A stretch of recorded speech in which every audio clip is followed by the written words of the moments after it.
भी गुरुदेव का शिविर लगता है, हम उनका मुस्कुराता चेहरा देखते हैं और चेहरा देख के लगता नहीं कि उनके मन में कोई जिज्ञासा या शंका बची होगी, क्योंकि गुरुदेव का चरण सानिध्य उन पर कृपा सदैव बनी हुई है। दिनेश जी गंगवाल जयपुर से हमारे बीच में हैं, तालियों द्वारा स्वागत कीजिएगा और वो जिज्ञासा रखेंगे और इसके बाद तैयार रहेंगी श्रीमती पूनम जी जैन, सचिन जी जैन।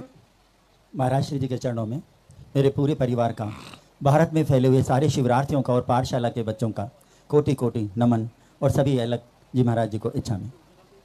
महाराज श्री जी, आपने अभी 5-7 दिन पहले प्रवचन में कहा था, मैंने खूब ध्यान किया और खूब सिद्ध भगवान का ध्यान किया, भगवान के लिए ध्यान किया, लेकिन बाद में आपने कहा कि इनसे इतना मुझे फ़ायदा नहीं मिला जितना मैं फिर प्रभु की मूर्त का ध्यान करके और मुझे ध्यान में फ़ायदा मिला या प्रगति हुई।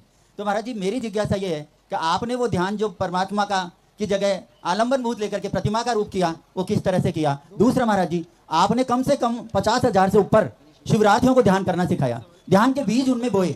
तो महाराज जी, क्या वे भी आलम्बन भूत लेकर के अपने ध्यान मार्ग को आगे बढ़ा सकते हैं? नमस्ते महाराज जी। लक्ष्य अलग अलग होता है। सिद्ध भगवानों का ध्यान वही कर सकता है जो सिद्ध भगवान के बनने के निकट हो। सिद्ध भगवान जैसे तीर्थंकर होते हैं, उनका नियामक हो गया, लेकिन और जिनके बीच में कभी कोई विघ्न नहीं आ सकता, और विघ्न आ जाए तो उनका कोई बिगाड़ कुछ नहीं सकता, वे सिद्ध भगवान का ध्यान करें। जो सिद्ध बनने के निकट हैं, कोई भी उनको सिद्ध बनने से रोक नहीं सकता। कितना भी विघ्न आ जाए, उनके लिए मार्ग में कोई बाधक नहीं बन सकता।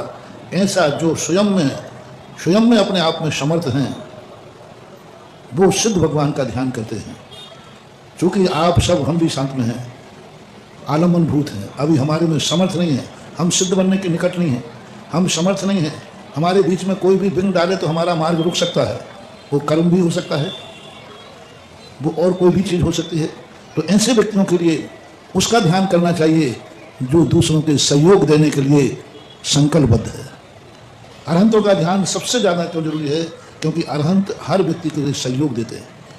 वो सहयोग है, उनके पुण्य करने से हमें सहयोग मिलता है, उनकी भक्ति, उनका ध्यान करने से हमारा विल पावर बढ़ता है, उनका ध्यान करने से हमारे संकट दूर होते हैं, उनके ध्यान करने से हमारे लिए ऐसा लगता है जैसे साक्षात भगवान हमारे पास है। जितना जितना अपने ज्ञान का साक्षात विषय बनेगा, वो उतना ही सहयोगी होगा। भगवान अरहंत से भी ज़्यादा आप लोगों को सबसे ज़्यादा प्रभावकारी है मूर्ति। भगवान उतना तुम्हारे लिए कार्यकारी नहीं। तुम भगवान का लाख रुपया ध्यान कर लो तो तुम करके दिखा दो भगवान का, मुनि नहीं लगेगा। और जिस मंदिर में तुम प्रतिदिन जाते हो, उस मूर्ति का ध्यान करने के कहूँ तो अभी हाथ लग जाएगा। तो जितना जितना आपसे परिचय जिस वस्तु का होता है, उस वस्तु का ध्यान करने से वो तुम्हारे काम आती है। अभी मैंने प्रवचन में कहा था, तुम्हारे भगवान तुम्हारे काम आएंगे। उसको तो सही के भगवान में तुम्हारा क्या है? सही के आदिनाथ भगवान बने हैं, उसमें तुम्हारा क्या सहयोग है? तो फिर वो कहा कि तुम्हारे काम आएंगे। मंदिर के भगवान तुम्हारा सहयोग है, तुमने बुलाया है, जिसको तुम बुलाओगे वो जरूर तुम्हारे काम आएगा। जिसको तुम बुलाओगे वो तुम्हारे काम आएगा, क्योंकि तुमने बुलाया है, तुमने उसको मंदिर बनाया है, तुमने उच्चासन दिया है, तुमने प्रतिष्ठा की है, तुमने छत लगाया है, तुमने चवड़ लगाया है, तुमने अभिषेक किया है, तुमने मंदिर सब क्रियाएं की हैं। जब तुमने सब कुछ किया है तो भगवान भी नमक हलाल नहीं है, वो भी तुम्हारे काम आए बिना रहेगा नहीं। इसलिए मूर्ति ग्रस्तों के लिए मंदिर, इसलिए मैं सबसे कहता हूँ कि जब तुम्हारे नगर के पंचनाक आदि हों, जरूर भाग लेना, इनको जरूर अपना बना लेना, जरूर इनके साक्षी होना। ये मूर्ति तुम्हारे काम आएगी, क्योंकि तुम इस मूर्ति के पंचनाक में बैठे थे। इस मूर्ति के मंदिर में आपने एक वेदी बनाई। मैं तो ये कहता हूँ, बहुत बड़ा शोध है मेरा इस संबंध में, और मेरा शोध प्रैक्टिकल है, क्योंकि मैं इस पर बहुत गहराइयों तक पहुँच गया हूँ और बहुत गहराई तक सोचता हूँ। मेरा सोच देखिए, वो एक ईंट आप लगाते हैं शिलान्यास के समय, वो ईंट कोई साधारण नहीं है, वो एंटीना है, वो डिस्क है। जैसे आपके मोबाइल में नेट नहीं आ रहा था तो आपने एक ऊपर छतरी लगा दी कि नहीं?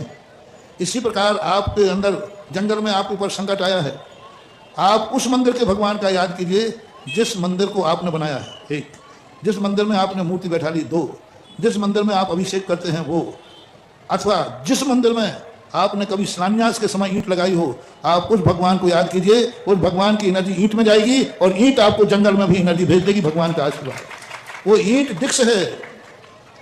मैं बार बार तुम लोगों से मात्र पैसे इकट्ठा करना मेरा पर्पस नहीं रहता है। मेरा कहना है मंदिर में एक ईंट लगा दो, ये डिक्स का काम करेगी। अपने रिश्तेदार की लगा दो, अपने बेटा बेटिया की लगा दो कि यह ईंट मैं अपनी बेटी के नाम लगा रही हूँ, यह ईंट मेरा बच्चा विदेश में पढ़ता है उसके नाम से लगा रहा हूँ। और इससे बोल दो, बेटा मैंने मंदिर के शिलान्यास में तेरे नाम की ईंट लगाई है, कभी कोई विपदा आ जाए तो इन भगवान की फोटो को याद कर लेना, आप देखना वो ईंट वहां तक एनर्जी बैठ जाएगी। आप मंदिर में आपकी क्या भागीदारी है जो तुम संकट में उसको याद कर रहे हो। जिस भगवान के साथ तुम्हारा थोड़ा भी संबंध है, थोड़े से तुम्हें आत्मीयता है, उसमें थोड़ी भी तुमने भागीदारी की है, आप उसका याद कीजिए। जैसे मैंने कहा, आप यहाँ नशिया में भगवान भजन और शांतिनाथ पंचकर्णक हो रहे हैं, आप जब भी पंचकर्णक में आपको बस्ती आए, आप इतने याद रहना, भगवान बहुत संकट में हूँ, मैं वही हूँ जो आपके पंचकर्णक में मैंने इंद्र बना था, बस इतना सा कह देना, बस इतने सी स्मृति दिला देना, भगवान मैं वही हूँ जो हफ्ते में एक दिन आपके दर्शन मंगलवार बुधवार को मैं आपका अभिषेक करना चाहता हूँ, बस मैं बहुत संकट में हूँ। कौन हो तुम? वही भगवान, हर हफ्ते आपके अभिषेक करना चाहता हूँ, बस इतना सूचना दे दीजिए। मैं वही हूँ जिसमें भगवान ने मंदिर में एक वेदी बनवाई थी, भगवान मैं वही हूँ जिसने छत्र लगाया था, मैं वही हूँ जब भगवान मैंने आरी चढ़ाया था। तीर्थ क्षेत्र पे गए हो तो वो तारीख याद रखना, भगवान मैं वही हूँ तो फलानी तारीख में मैं तीर्थ क्षेत्र पर अध्ययन मतलब दर्शन कर रहा था। ये तरीके हैं स्मृति के, और इसका तुम ध्यान करो, तुम्हारे लिए बहुत बहुत लाभ मिलेगा, बहुत सहयोग मिलेगा। इसको आप करके देखो। मैं तो 24 घंटे यही सब करता रहता हूँ और इन्हीं की शक्तियों से तुम्हें आशीर्वाद देता रहता हूँ। मेरे ये पावर हाउस हैं सब। जिस मंदिर के प्रति मैंने कुछ किया है, थोड़ा भी दर्शन है, तो वहीं को देखो भगवान वही सुधा सागर है। अच्छा वो है क्या? हाँ ठीक है, भेज रहा हूँ आशीर्वाद। मैं हाँ भेजो जल्दी। आप लोग भी आत्मीयता बनाओ, एक संप्रेषण होता है आत्मीयता से। तुम्हारा भगवान के साथ क्या आत्मीयता है बताओ, जो बार बार मैं कहता हूँ कहो। पंच कल्याण किनका हो रहा है? तुम्हारा। बस हमारे भगवान को शब्दों में नहीं, अंदर से आ जाए, आप अंदर से आ जाए मेरे भगवान। तो इसका सबूत क्या है कि तुमने सही बोला है? तुमने ये बोला है कि मैंने रटा दिया तोता जन से, इसलिए बोल रहे हो। क्या सबूत है कि तुम्हारे भगवान का पंचकर्णक है? यह सबूत है कि जैसे तुम्हारे घर की शादी थी तो तुमने घर को कैसा सजाया था? क्या भगवान के पंचकर्णक में घर सजाए? तुम्हारे घर की शादी थी तो 500 कार्ड बांटे थे, क्या भगवान की, तुम्हारे भगवान का है तो कार्ड कहाँ बटे? ऐसे कह दिया ऊपर महाराज को बुद्धू बना दो। आजकल मैं बुद्धू बनने वाला नहीं हूँ, चिंता मत करना। पहले बन जाता था। अरे मैंने कहा बनिया तो हमें हमारा हमारे भगवान हाथ हमारे बाप के भगवान है। बताओ बताओ किसने कार्ड छापे? जब अपने घर के में करो महोत्सव होता है तो उसके कार्ड छपते कि नहीं? जब तुम्हारे भगवान के हैं तो कार्ड क्यों नहीं छपे? जब घर में मतलब कार्यक्रम होता है तो आज सब लोग अपने घर को डेकोरेट करते हो, तो तुम्हारे भगवान का था तो घर डेकोरेट कहाँ हुआ? जब तुम्हारे यहाँ घर में कार्यक्रम होता है तो सब जगह कहते हो भाई इतने दिन तक मैं कहीं बाहर नहीं जाऊँगा क्योंकि मेरे घर में, क्या आप लोगों ने सूचना दी है कि भाई मैं 6 दिन तक गुना छोड़ के नहीं जाऊँगा क्योंकि मेरे भगवान का कार्यक्रम है, मेरे भगवान का? क्या ये संकल्प है? घर में शादी ब्याह होती तो सबसे क्या बोलते भाई 3 दिन तो नहीं आ पाऊंगा मैं। क्यों नहीं आ पाओगे? तो क्या आज गुना के हर परिवार ने कहा है कि साहब मैं 5 दिन कुछ भी मैं कहीं नहीं जा पाऊंगा क्योंकि मेरे भगवान का पंचकर्णक है, मैं 5 दिन कहीं नहीं जाऊँगा। घर में कार्यक्रम होते हैं तो आप बाजार बंद कर देते हो, नौकरी से छुट्टी ले लेते हो, बाजार में मार के थे कहते भैया 2-3 दिन दुकान नहीं खुलेगी, होता है कि नहीं? तो क्या ये तुम्हारा संकल्प है कि 5 दिन मेरे भगवान का पंचकर्णक है, मेरा व्यापार नहीं, मेरी दुकान नहीं खुलेगी, 5 दिन तक मैं 2 नौकरी पे छुट्टी जाएंगे, छुट्टी नहीं मिलेगी तो घर में शादी ब्याह होता है, 2 नंबर का मेडिकल लगा के लेते हो। मेरे भगवान का पंचकर्णक है, 2 नंबर का भी मेडिकल लगाना पड़े तो लगाएंगे, मेरे भगवान का है। इतने सब हो तब कहो कि मेरे भगवान का है। उठाई जीव तलवार से मार दी, हमारे भगवान के है। उसका प्रैक्टिकल करके दिखाओ। अंदर की चेतना, आत्मा की पर्याय बनना चाहिए, मेरे भगवान का है। तो घर घर में तैयारी, बच्चे बच्चे में तैयारी।